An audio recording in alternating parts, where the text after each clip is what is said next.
If you have some extra cash, what should you focus on, paying off debt or investing?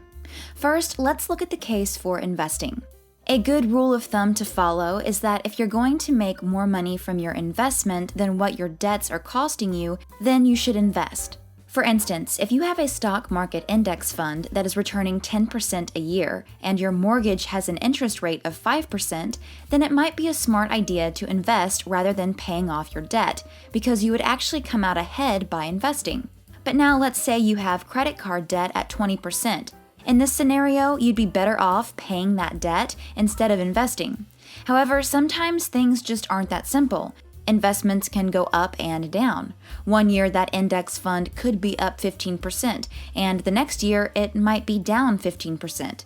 Even though some investments like U.S. Treasury bills and certificates of deposit have a guaranteed interest rate, they also tend to have a very low return that wouldn't be worth it if you have a ton of credit card debt. If you're thinking about investing your money, take into consideration your risk tolerance. If you're okay taking the risk that your investments might go up or down, then you're a good candidate for investing. But if you think you're not going to be able to sleep at night because you're worrying about your investment, then you might want to go a different route. The case for paying off debt. One reason someone might choose to pay off debt instead of investing is because of the example I mentioned earlier, where you would come out ahead paying off your high-interest debt rather than investing. Chances are, if you have credit card debt, you are going to want to pay that off as soon as possible. The average interest rate on credit cards is 19.6%.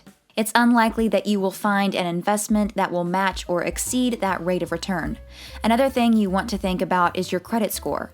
This number can be very important for things like a car loan or mortgage. You could end up paying higher interest rates if you have a low credit score, or you might not even be able to get a loan.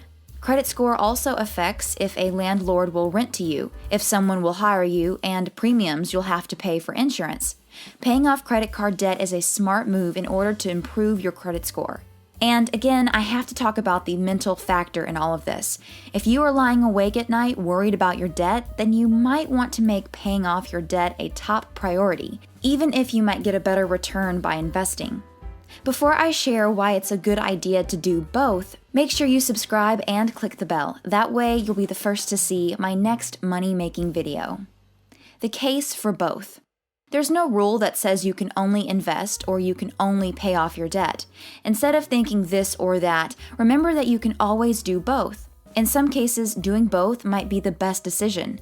And if you don't think you have enough money to do both, remember you can always kick your savings efforts into high gear, or you can start a side hustle and use the extra money for investing and paying off debt. Click the video on the screen to see another money-making video.